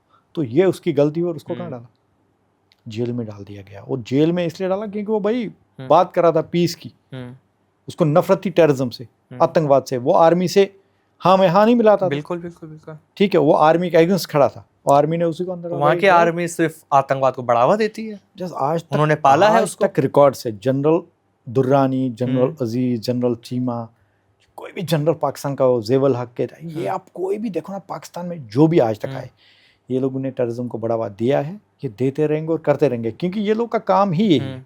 ये लोग को पैसे कहाँ से आएंगे भाई? अमेरिका और चाइना तभी पैसा देगा, बोलेगा हिंदुस्तान को बिजी रखो। ठीक है, वो हिंदुस्तान को बिजी रखते हैं किस में, कहीं ना कहीं कुछ ना कुछ कराते हैं। अभी आप देखेंगे पहलगाम कराया, पहलगाम हमारे बेगुनाह लोगों को मारा। पहलगाम में सर सबसे बड़ा ये ना, ये हमेशा कहा गया ना कि आतंकवाद का धर्म नहीं होता, लेकिन जिस तरह से उन आतंकवादियों ने एक एक इंसान का नाम पूछकर उन्हें गोलियां मारी। यार मुझे क्या लग रहा है, ऐसा नहीं कहते कि आतंकवाद का कोई धर्म नहीं होता, आतंकवादी इंसान ही नहीं होता, तो धर्म सच में जानवर से कम नहीं है।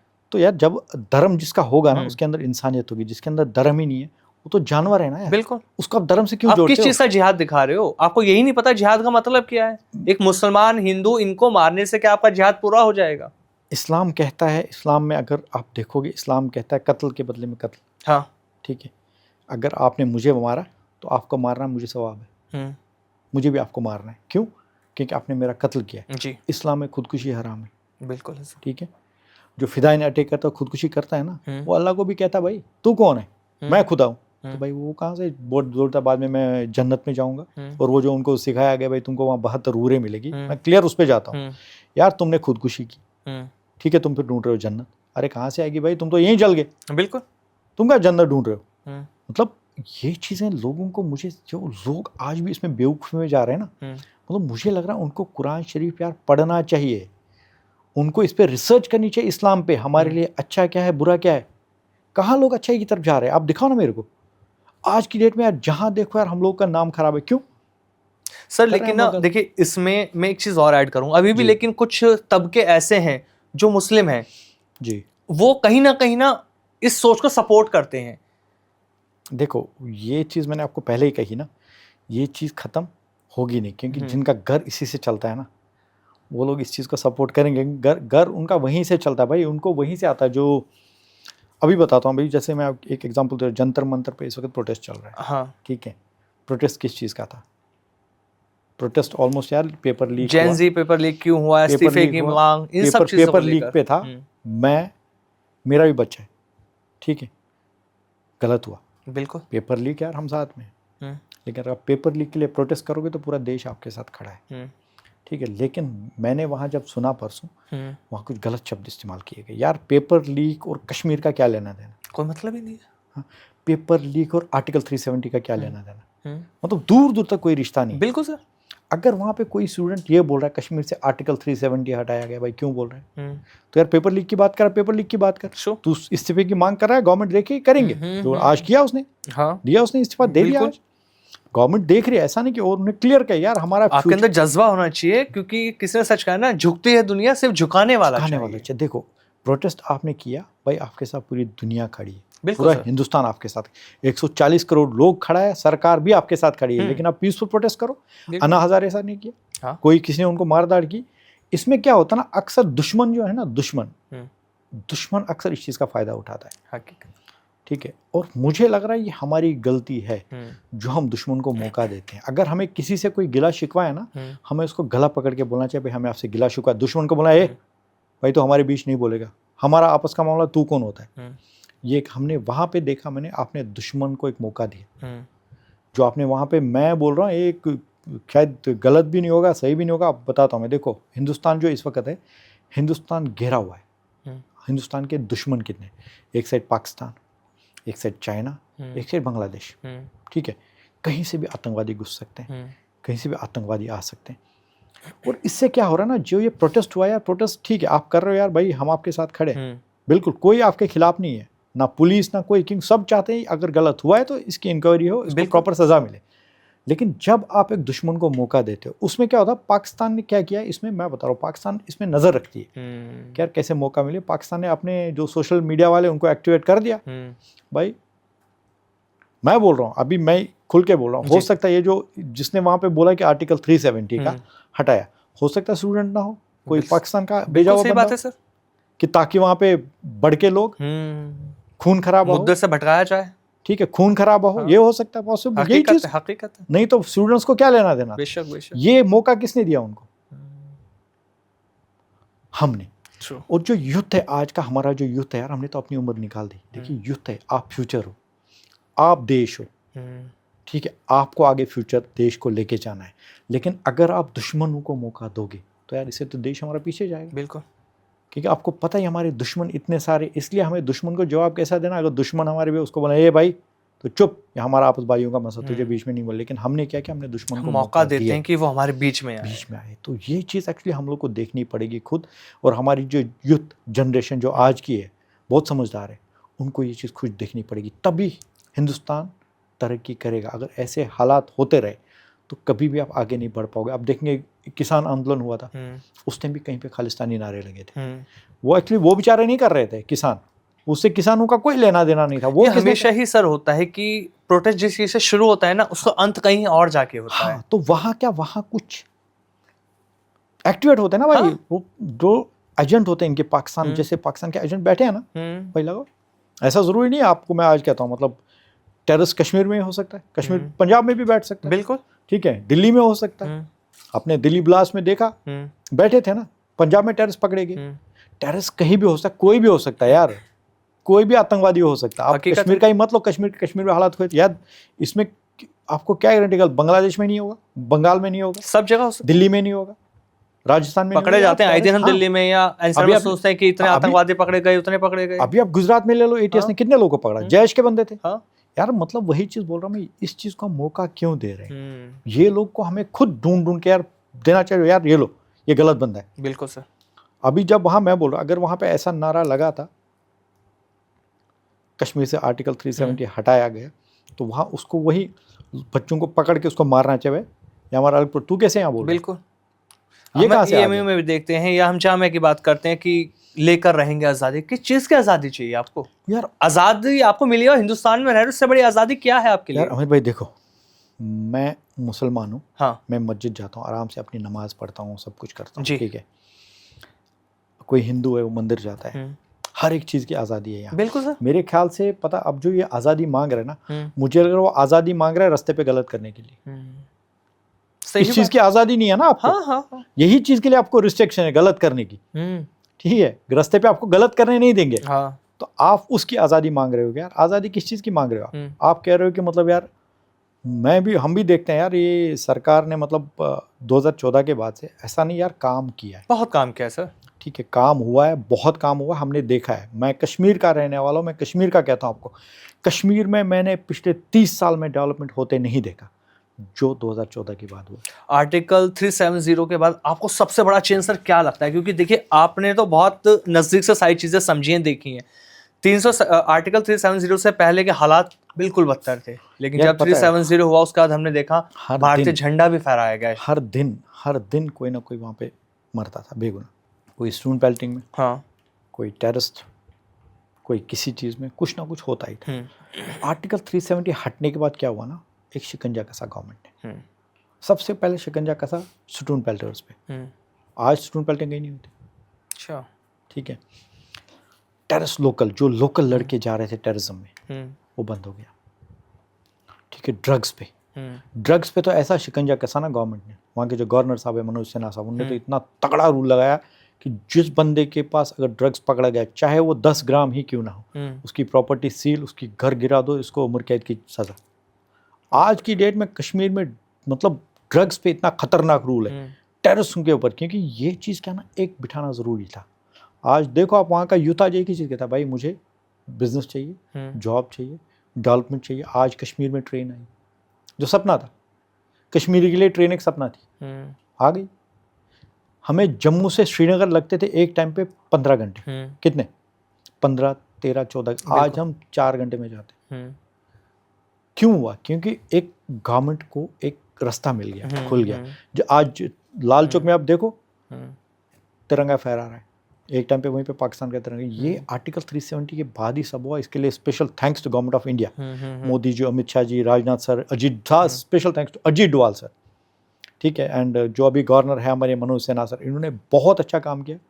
कश्मीर में जो बदलाव है ये भाई वो एक कड़ी है आर्टिकल 370 हटने के बाद। और ख़ास तौर पे ना, पता है ऐसा नहीं, देखो मैं ये नहीं कहूँगा कि आतंकवाद बिल्कुल ख़त्म हुआ है, ऐसा नहीं है, कुछ अभी कम भी हुआ है पहले से, जिस हिसाब से पहले हम आए दिन खबरें सुनते थे। पहले कम इसलिए क्योंकि अब लोकल जाता नहीं। हाँ, अभी जो भी टेररिस्ट हो पाकिस्तानी है, बाहर से आ रहा है। हाँ, और अभी वाक़े होते हैं, वाक़े भी क्या होते हैं ना, मतलब टेररिस्ट अभी जैसे अनंतनाग में अटैक किया, उसने पुलिस वाले को शहीद कर दिया। हाँ, एक पुलिस बेचारा, उसके साथ पूरा देश है उसके साथ खड़ा है, उसको शहीद कर दिया। वो ऐसी यही हरकत करेगा वो पाकिस्तानी टेररिस्ट, क्योंकि पाकिस्तानी टेररिस्ट वहाँ अभी बैठे हैं तो उनको कुछ दिखाना पड़ेगा। वो भी उसने क्या किया, वहाँ पे उसने अटैक किया, वहाँ पे उसको वही कश्मीरी के पेट पे लात मारी। वो चाहता है वहाँ टूरिस्ट ना आए, ये पाकिस्तान यही चाहता है ना। पहलगाम की शुरुआत इसलिए हुई थी, वहाँ पे जो हमला हुआ देखा हमने, 2 करोड़ बुकिंग कैंसिल हुई थी। कितनी? मैं बोला 2 करोड़ बुकिंग जो कैंसिल हुई। अगर एक टूरिस्ट मतलब लाखों रुपया खर्चा करता है कश्मीर में टूरिस्ट जब जाता है, अगर मैं एग्जांपल लेता हूँ 10,000 ही खर्चा करता है एक टूरिस्ट, 2 करोड़ टूरिस्ट कितना कश्मीर का इनकम होता है, इकोनॉमी कितनी बढ़ जाती है यार। लेकिन उसने कितने पेट पे लात मारी। लेकिन पहली बार मैंने कहा ना, पहली बार मैंने तब सुना था जब पहलगाम अटैक हुआ, पाकिस्तान मुर्दाबाद का नारा, फर्स्ट टाइम प्रोटेस्ट हमने देखे। बिल्कुल, कश्मीर कैंडल मार्च हुआ, एक हो गए थे, कैंडल मार्च हुआ। परसों पुलिस वाला, परसों भी कैंडल मार्च हुआ, परसों भी अगेंस्ट नारे लगे। ये पहली बार सुनने मिला। वहाँ का मुसलमान जाग चुका है। हाँ, पुलवामा हुआ था, जब पुलवामा, तब कश्मीरी टस से मस नहीं हुआ था।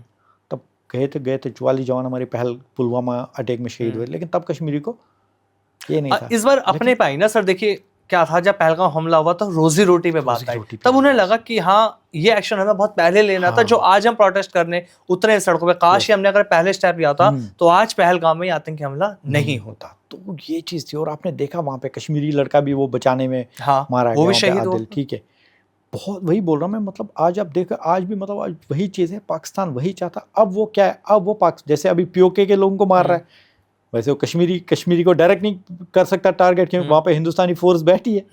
आपको बताता हूँ मैं, पीओके में कैसा, पीओके में वो डायरेक्ट टारगेट कर रहा है। हाँ, कश्मीर में वो क्या कर रहा है, टेररिस्ट भेज के टारगेट करा रहा है, क्योंकि पीओके में उसको जरूरत, वहाँ खुद है वो रेंजर्स और आर्मी।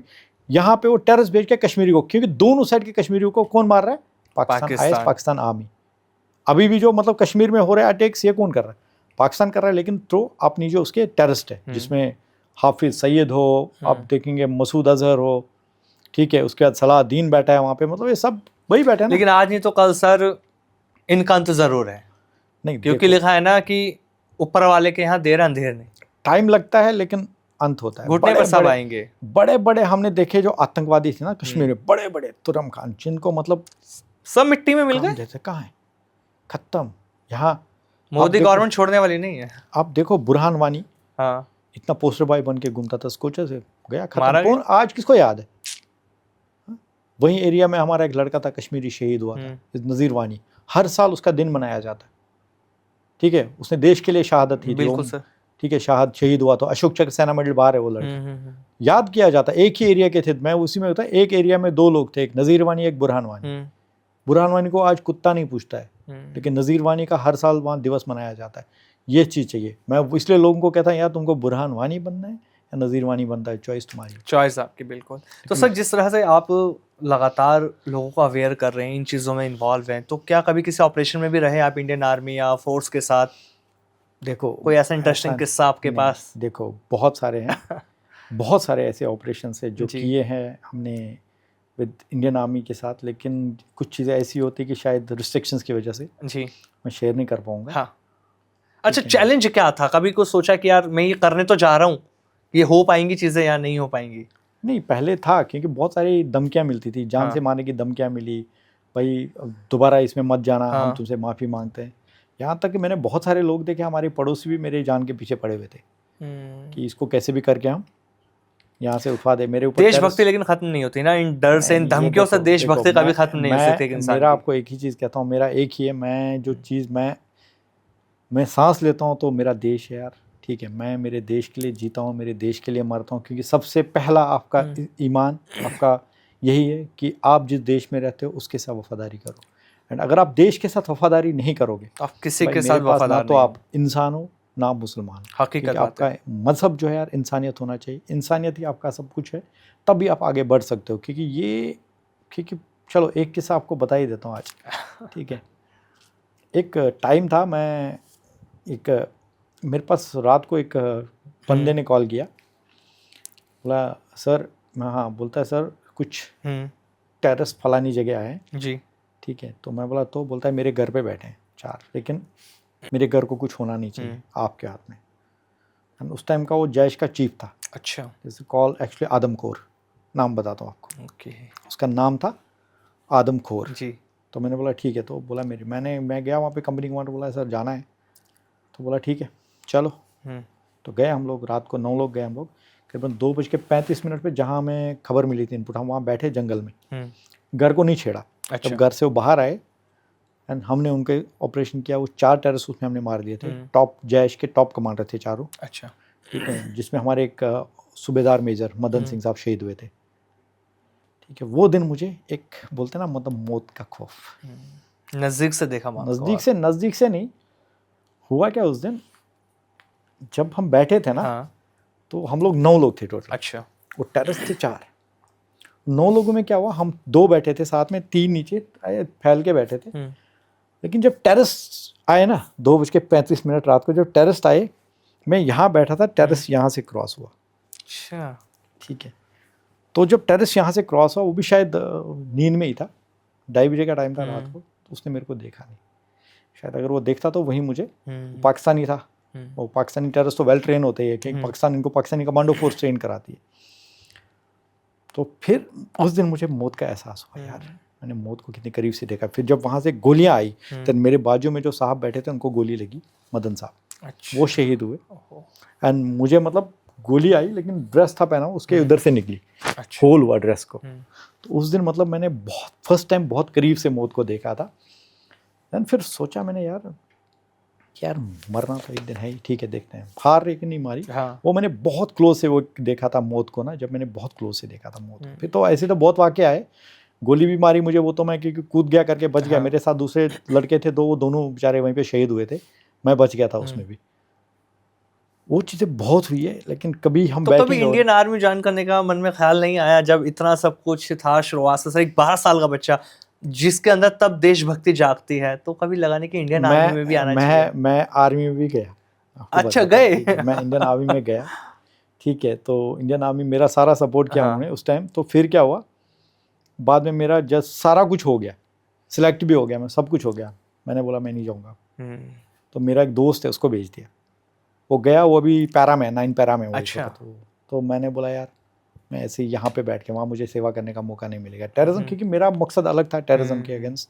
तो इसलिए मैं फिर वहीं से मैंने हैंडल किया, एंड ऊपर वाले की मदद से जो मेरे से हो सका मैंने किया है। और आज अगर मुझे मतलब सारे ऑफिसर बोलते हैं, मेरे पास बहुत सारे अप्रिसिएशंस मिले हुए इतने सारे, अच्छा सर। बोलते हैं कि अगर आज कश्मीर में शांति है उसके लिए बहुत बड़ा हाथ आपका है। I am showing you some, मैं दिखाता हूँ आपको, वो उसमें कुछ दिखाऊंगा, पूरी नहीं दिखा सकता। बिल्कुल बिल्कुल सर, जो आप दिखा सकें बस हम वही देखना चाहेंगे। लोगों को भी तो पता लगे कि कैसे टेररिज्म को ख़त्म करने में सबसे बड़ा हाथ आपका रहा है अभी तक।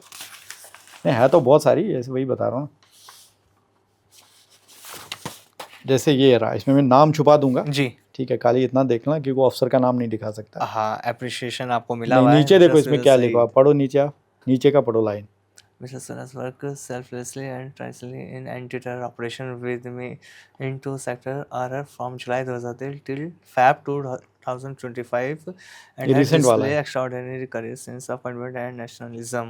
I commend Mr. Suhail for his contribution creating an environment of peace, harmony and terror-free society in Kulgam, Anantnag and Shopian district of South Kashmir. शानदार, मतलब शांति, कश्मीर में आतंकवाद को ख़त्म करना, बहुत आसान सारे नहीं ऐसे है, हैं, मतलब बहुत सारे हैं ऐसे नहीं, दिया है बहुत आपने सारी सर। चीजें, बहुत सारे ऐसे हैं। तो अपनी मैं, जिंदगी में से वो वक्त आपने दिया है टेररिज्म खत्म करने के लिए जो जल्दी से इंसान नहीं सोच पाता। हाँ, मैंने अभी बहुत सारी चीजें मैंने मेरे बुक में भी लिखी है। उस पर जब वो बुक आएगी, अभी पब्लिश नहीं की मैंने, वो जब वो अच्छा। आएगी तो उसमें बहुत सारी चीजें ओपन होगी।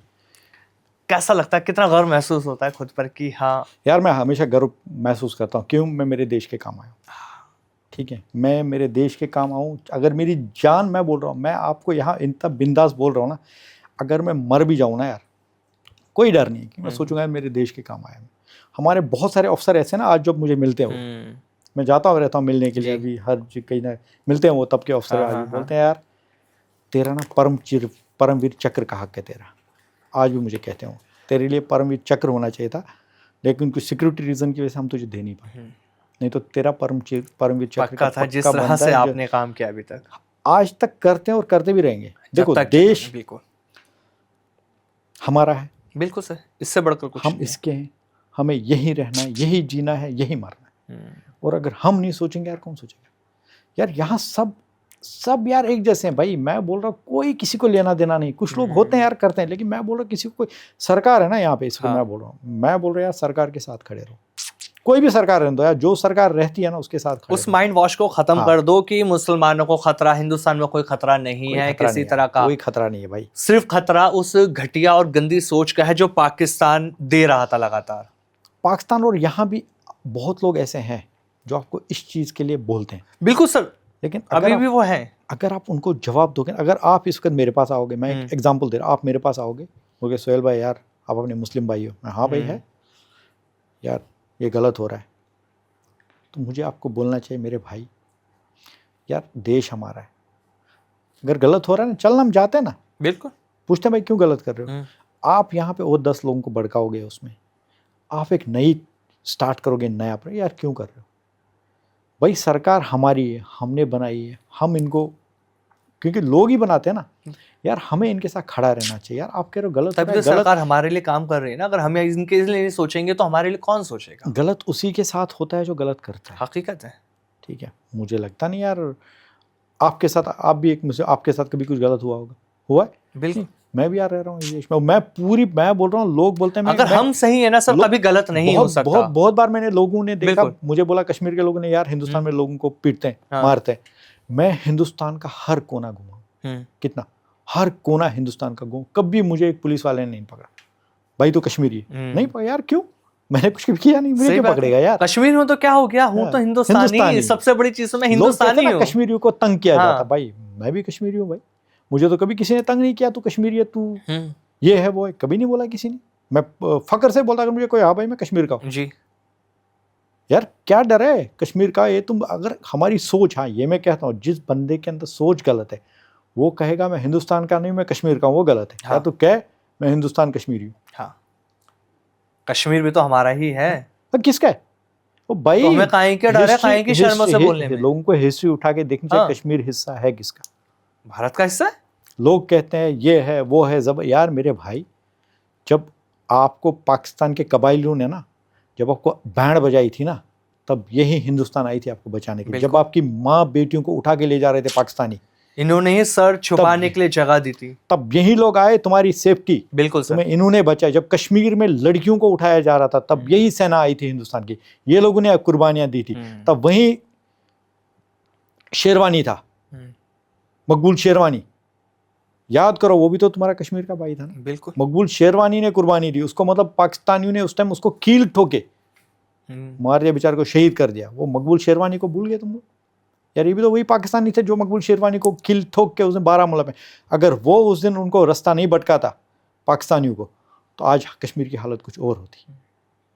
ये हिस्ट्री है जी यार, भूल गए तुम लोग कि पाकिस्तान ने आपके साथ क्या क्या, कबाइलों ने क्या क्या किया, कब कब पाकिस्तान ने आपके ये नहीं किया। जब जब कश्मीर डेवलपमेंट तरक्की की तरफ आया तो पाकिस्तान ने कुछ ना कुछ पीठ में खंजर भोंका है, वो भूल गए। वो हमेशा पाकिस्तान की आदत रही है ना पीछे से वार करने की, तो शुरुआत से उसकी यही हरकतें रही हैं हमेशा हमेशा। तो तभी वो मुंह की खाता भी तो आया लगा था। हाँ, इस चीज़ को ना हमेशा हमें याद रखना पड़ेगा भाई, ये गलत हो रहा है, गलत के साथ खड़े मत रहो, आप सही के साथ खड़े रहो तो आप हमेशा कामयाब रहोगे। यस। तो सर एक लास्ट मैसेज और आपसे जी, हिंदुस्तान के जो मुस्लिम हैं, या मैं बात करूं जितने भी हमारे मुस्लिम भाई हैं जी, अभी भी उन्हें लगता है कि ना वो सेफ नहीं है कुछ जगहों पे, चाहे वो कश्मीर ही क्यों ना हो, ये जो डर है इसको कैसे खत्म किया जाए? देखो, डर उस इंसान को होता है जो गलत हो। आपको अभी क्लियर करता हूँ ये बात। अगर मैं सही हूँ ना, मैं हिंदुस्तान के किसी भी कोने में रहूँ, बिल्कुल कोई डर नहीं मुझे।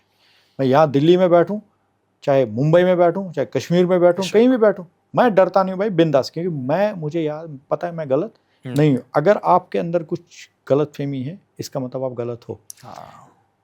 ठीक है, तो तभी आप डर रहे हो। अगर आप सही हो ना, आपको पता है आप सही इंसान हो, आपको सबसे पहले अपना ईमान पक्का करना पड़ेगा। अगर आपका ईमान पक्का है तो अच्छी बात है। फिर आप देखो, इस्लाम कलमे वाला इंसान ना एक 33,000 करोड़ के बराबर है। अगर वो सही अपने ईमान पे रहेगा। ईमान क्या है इंसान का भाई? आप पहले अपने अंदर के शैतान को मारो फर्स्ट। ठीक है, आजकल हम लोग भटक चुके हैं, हमें पता ही नहीं। हम मस्जिद में जाते हैं ना, आपको पता, मस्जिद में नमाज पढ़ने जाते हैं, अल्लाह अकबर हो गया, आपने हाथ बांधे, तो वहाँ क्या होता है, हमारा जहन, आंखें बंद की हमारा जहन रहता है, हाँ वो पड़ोसी के पास गाड़ी है, उसको ये है। हमारा कनेक्शन ही नहीं है, बिल्कुल हम ईमान पे है ही नहीं, सिर्फ नाम के मुसलमान बन गए ना। जब आप कमजोर हो गया हमारा ईमान, कमजोर हो गया, जब आप पूरे पुख्ता रहोगे ना, पुख्ता, तो डर होगा ही नहीं आपको। और डर किस चीज़ का भाई? यहीं रहते हैं आप बोल रहे हो ना, आपको मतलब बोलते हैं ये लोग यार बीजेपी जो है मुसलमान दुश्मन है। ठीक है, हमें तो नहीं लगा, मैं मेरा बोलता हूँ, मुझे तो नहीं लग रहा कि मैं गया हूँ, मैं योगी जी के ऑफिस भी गया हूँ, मैं कुछ काम की वजह से मैं वहाँ भी गया योगी जी के ऑफिस, आराम से मुझे अच्छे से मुझे इज्जत से अंदर लेके गए। नहीं तो बोलते मुसलमान, वो भी कश्मीर का, बिल्कुल मुझे करते ना ट्रीट, हो अच्छे से मेरे को लेके गए ऑफिस में, मैं गवर्नर साहब से मिलता हूँ, इसे बीजेपी के मिला हूँ, मतलब अक्सर मैं हर एक बंदे से मिला हूँ यार, मुझे लगा नहीं कहीं भी कि कुछ ऐसा गलत है। एजुकेशन की कमी है अभी भी ना सर, कहीं ना कहीं एजुकेशन अभी इतनी कमज़ोर है कि ना ही हम ईमान को समझ पा रहे, और जो समझने की चीज़ है कभी उसको तो समझा ही नहीं। हमेशा दोष दिया गया सरकारों को, कभी खुद को दोष किसी ने नहीं दिया। मुझे लगता है एक वही चीज़ बता रहा हूँ, हमें क्या करना चाहिए पता है? देखो, सरकार, जब आपको कहा गया ना, एक कुरान कहता है आपको कि जहाँ आप रहते हो उसकी वफादारी करो। आप सरकार के साथ एक बार ना हाथ में हाथ डाल के खड़े रहो, ठीक है? फिर देखो आप, ये आपको पता है ऐसे गोद में उठाई। क्यों यार, इनको भी मालूम है हम लोग यहाँ बाई चॉइस रह रहे हैं। अगर हमें भी जाना होता तो हम चले जाते ना भाई, जब बंटवारा हुआ था। बिल्कुल हाँ, उनको भी पता है यार ये लोग रह रहे हैं यहाँ बेचारे, क्यों रह रहे हैं। मेरे भाई, वफादारी तो सीखो पहले। जब आप वफादारी करोगे ना, आपको एक गोद में उठा के चलेगी सरकार, ऐसे लोग हैं। लेकिन आपको डर अपना अंदर का वो चीज़ है। लेकिन सुहेल सर, जिस तरह से आप काम कर रहे हैं, मतलब मैंने जब आपके बारे में जाना और अब मिला, दोनों चीज़ों में ना समझ में आई चीज़ है, क्या फ़र्क था। एक मुसलमान होना काफ़ी नहीं है, लोगों को सही समझ देना भी ज़रूरी है, और आप वो काम लगातार कर रहे हैं। ख़ास तौर पर ना जो आतंकवाद के खिलाफ काम कर रहे हैं, एक मुसलमान होकर, तारीफ़ काबिल है सर। नहीं, आतंकवाद एक्चुअली देखिए अहमद जी, आतंकवाद जो है ना, मैंने आपको पहले भी कहा, आतंकवाद है, इसको किसी मज़हब के साथ नहीं जोड़ना चाहिए, है ना। मैं, क्योंकि मैं जानता हूँ मैं एक हिंदुस्तानी हूँ, मुझे हिंदुस्तान में रहना है, यहीं मुझे मरना है। मैं अगर इस मिट्टी के साथ कोई गलत काम करूँ तो यार मेरा ज़मीर कैसे इजाज़त देगा, मेरा ईमान कैसे इजाज़त देगा मुझे यार वो करने के लिए। ऊपर वाले के पास भी जाके माफ़ी नहीं है फिर यार भाई, दुनिया में आपको ना वही चीज़ देखनी पड़ेगी कि यार आपका जो ईमान है ना, वो होना चाहिए फर्स्ट अपने देश के लिए। ठीक है, जो आप देश के लिए ना, पहले देशभक्त बनना सीखो, देशभक्त। ठीक है, आपको कोई नहीं कहता कुछ गलत करो, तुम उधर ये करो वो करो। भाई मैं मेरा कहता हूँ, देख मैं मस्जिद जाता हूँ, आपको एक तय ये होगा सुन के, मैं मंदिर भी जाता हूँ। या मतलब ये एक चीज़ आपको मैं वैष्णो देवी कम से कम 7-8 बार गया हूँ। ठीक है, मैं पहलगाम गया हूँ अमरनाथ यात्रा में, मैं हर एक जगह जाता हूँ। मैं यार मुझे किसी चीज़ का ये नहीं है कि यार ये मंदिर है या मस्जिद है, मैं सोचता हूँ यार एक ही घर। बिल्कुल ठीक है, हाँ इबादत करने का तरीका अलग है तो हम एक ही। बिल्कुल जी, कुछ फ़र्क है, अभी आप हो गए हम लोग एक ही है, लेकिन क्या हमें खाली फ़र्क क्या है, बस वो फ़र्क हमारे दिमाग में डालने वाले लोग हैं, नहीं तो फ़र्क कुछ नहीं है। मुझे लगता नहीं। मैं बाद में दिखाऊंगा आपको फ़ोटो ना, मैं एक बार क्या हुआ, मैं टीका लगाया मैंने माता वैष्णो देवी में, वो पंडित जी ने मुझे टीका लगाया, मैं निकला टीका, वहाँ मुझे एक बंदा मिला, अरे तो मैं हिंदू मिला, भाई क्यों बोला, बोला यार ऐसा कुछ नहीं, मैं थोड़ी, मैं कौन बोला इससे, टीका लगाने से क्या हो जाएगा। बोला यार सुन मेरे भाई, मतलब मेरे को ये भाषण ये तुझे देना है ना, किसी पॉलिटिशियन को दे, किसी ऐसे को दो, मेरे को मत बोलना दोबारा।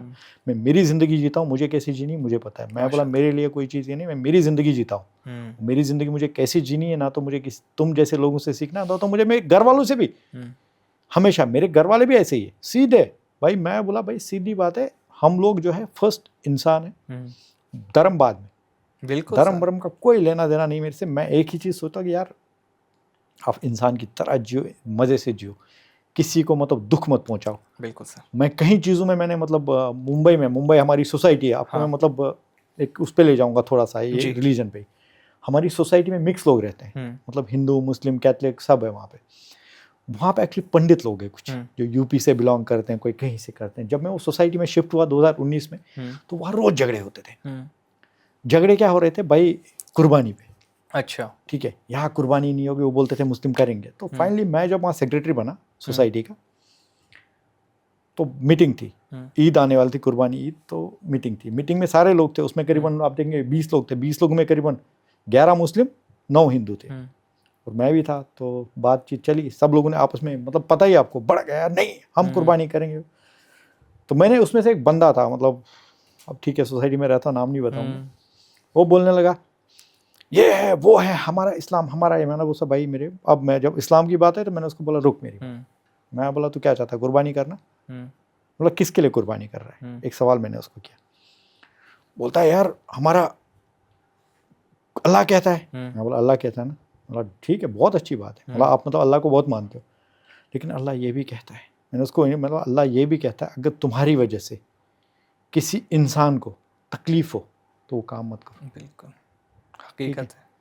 मैंने बोला तुम बकरा काटोगे, ठीक है, ये त्रिपाठी जी है, इनका घर तुम्हारी खिड़की के पास है, इनको पसंद नहीं, ये खून देखेंगे, इनका दिल दुखेगा, तो आपकी कुर्बानी कबूल कहाँ हुई भाई? बिल्कुल नहीं हुई।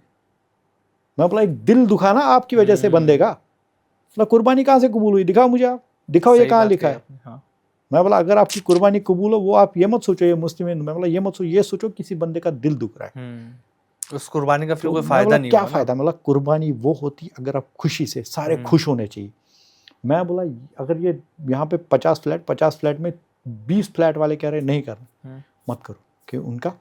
मैं बोला मैंने उसी टाइम वहाँ पे एक ऑर्डर पास कर दिया भाई, आज के बाद वही ऑर्डर पास हुआ 2019 से लेकर आज तक सोसाइटी में कुर्बानी नहीं होगी। कुर्बानी बकरे तुम लाओ यहाँ बांधो, ठीक है, लेकिन कुर्बानी आप बाहर जाके करोगे।